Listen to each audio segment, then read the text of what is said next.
तो चलिए आधार की बात करें और आधार की टीम से सीईओ आज हमारे साथ जुड़े हुए हैं, उनसे बात नहीं ना की जाए तो बात बनेगी नहीं।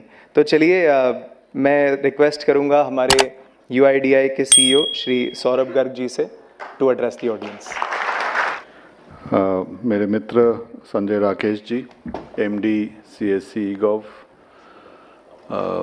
यूआईडीआई से शैलेंद्र सिंह, संजय सोहनी और मेरे अन्य सहकर्मी जो आपके साथ नेक्स्ट 2-3 घंटे में आपके साथ बात करेंगे, आपके प्रश्नों का उत्तर देंगे, आपकी समस्या समझेंगे, आपको हमारी सोच भी समझाएंगे। और मुझे मालूम पड़ा कि विभिन्न राज्यों से, विभिन्न प्रांतों से सब आप लोग आए हुए हैं। आप सबका वेलकम मैं करता हूं कि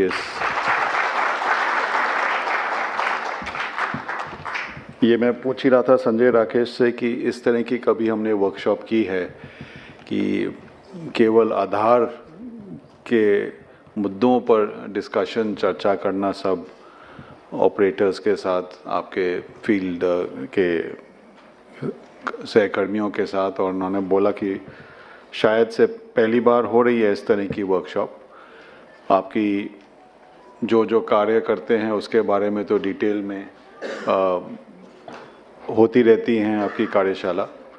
तो मुझे बहुत खुशी लग रहा है कि इस तरह की वर्कशॉप आज की जा रही है और निश्चय फ्यूचर में भी स्टेट लेवल पे या नेशनल लेवल पे इस तरह की भागीदारी के साथ हम आगे बढ़ते हुए निश्चय और अच्छा काम करेंगे, आप भी और हम भी आपके साथ। जैसे संजय जी ने बोला, सीएससी जो कॉमन सिटीजन या सिटीजन सर्विस सेंटर्स है, कॉमन सर्विस सेंटर्स हैं, ये अब शायद उस स्तर तक पहुंच गए हैं कि शायद हर पंचायत में ही नहीं, हर गांव तक पहुंच गए हैं। और जो हम डिजिटल इंडिया की जब बात करते हैं तो शायद उसकी बुनियाद ये सीएससीज ही हैं कि इन्हीं के कारण जो हम बोलते हैं कि भारत इतने आगे जा पाया है डिजिटाइजेशन में, इतना अच्छा काम कर पा रहा है कि लोगों तक डिलीवरी ऑफ सर्विसेज हो पा रही है। उसमें आप लोगों का बहुत बड़ा और महत्वपूर्ण रिस्पॉन्सिबिलिटी है। तो उसके लिए मैं आप सबको धन्यवाद देना को चाहूँगा, आपको कॉन्ग्रेचुलेट करना चाहूँगा, बिकॉज आप लोग हैं ग्राउंड पे, इसीलिए अलग अलग सोच भी हम कर सकते हैं पॉलिसी लेवल पे कि क्या क्या कार्य आपके जरिए डिलीवरी हो सकती है। इनफैक्ट आपको खुशी होगी कि डिजिटल इंडिया का एक जो लक्ष्य है कि जो भी सरकारी सेवा डिजिटल माध्यम से दी जा सकती है उसे डिफ़ॉल्ट मोड में वो देना चाहिए।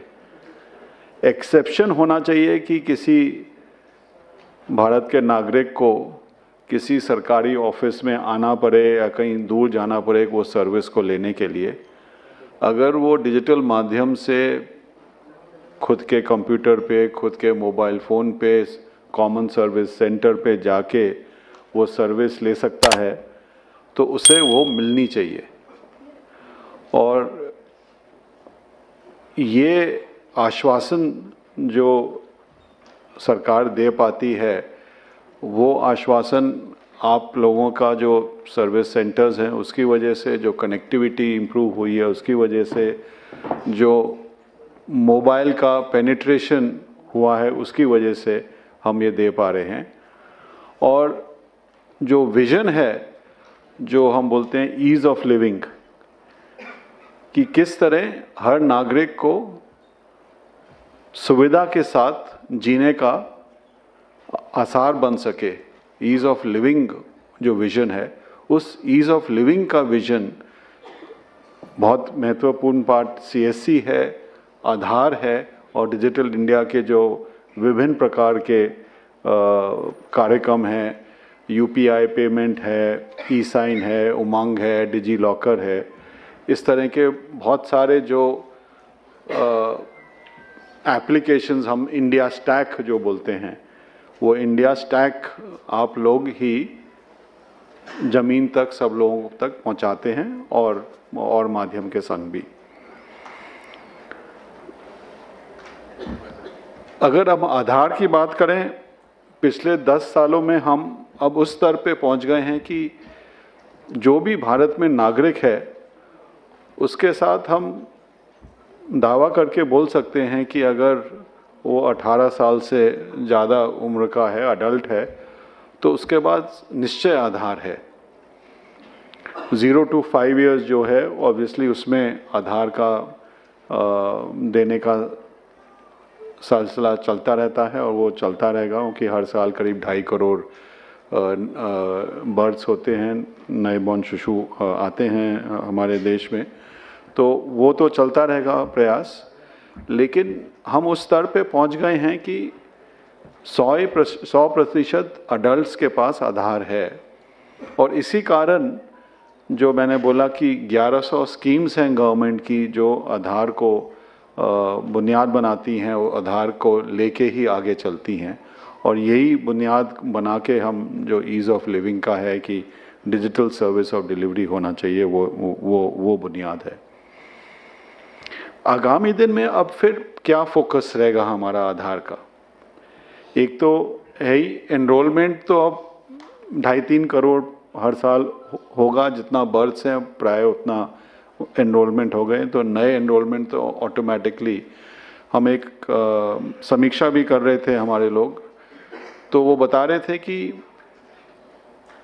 एवरेज अगर हम देखें तो एक ज़िले में प्रतिदिन 10 या 15 नए एनरोलमेंट से ज़्यादा नहीं होते हैं पूरे ज़िले में, एवरेज की बात कर रहा हूँ।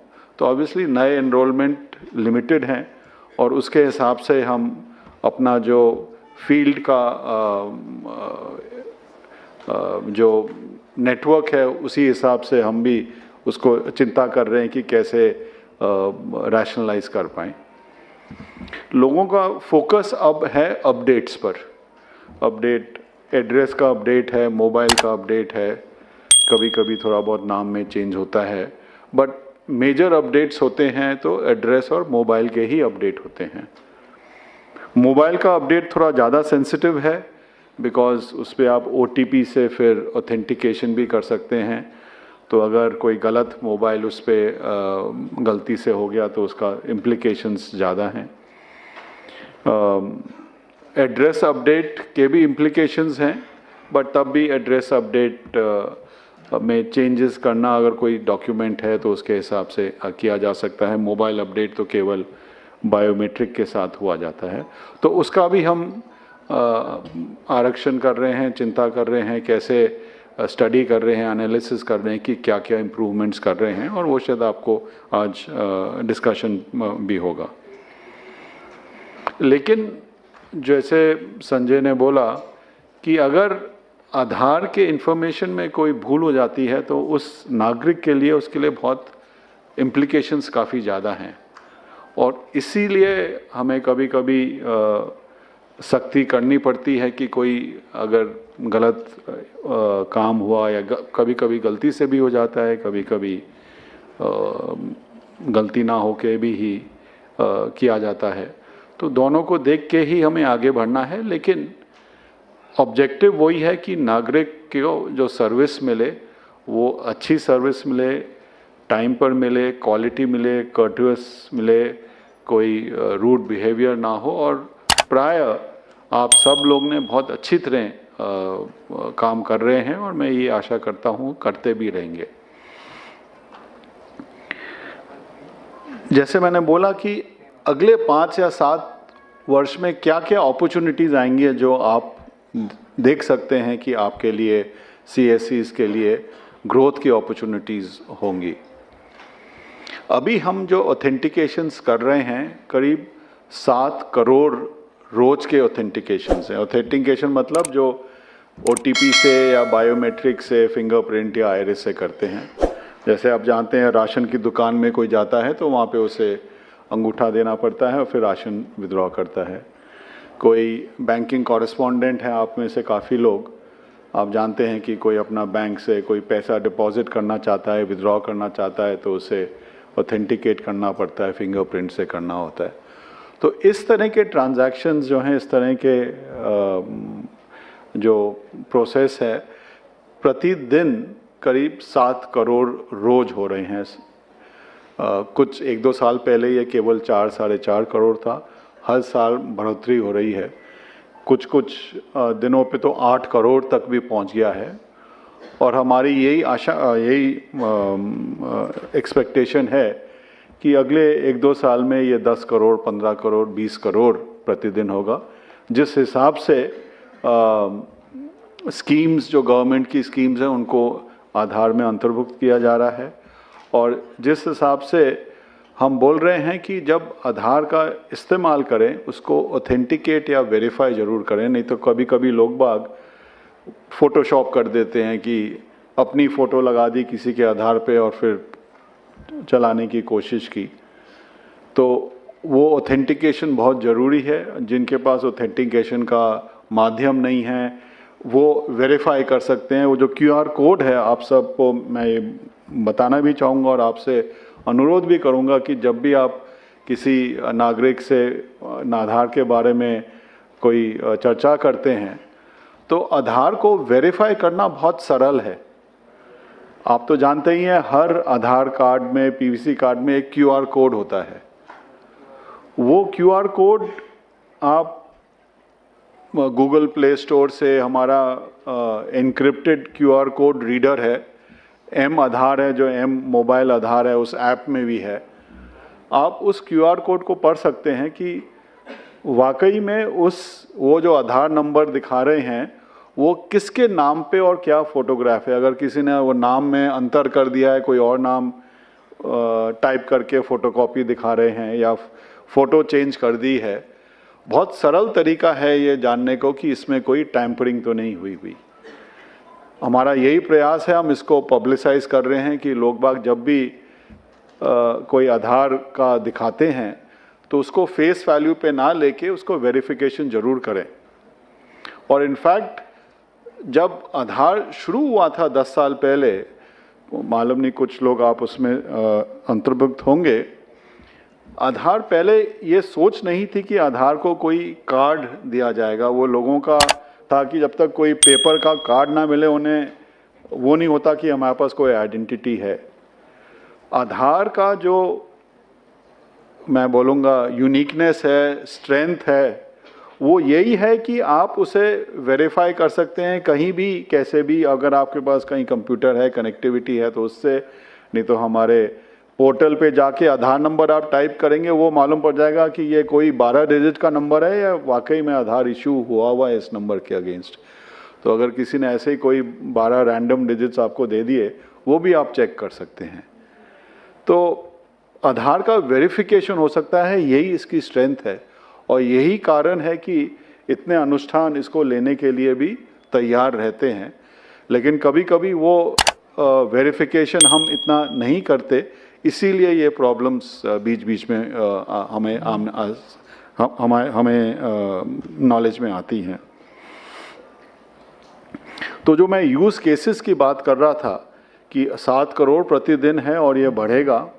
एक तो आप जानते ही हैं जो आधार इनेबल पेमेंट सिस्टम्स है, बैंकिंग कॉरेस्पॉन्डेंस करते हैं।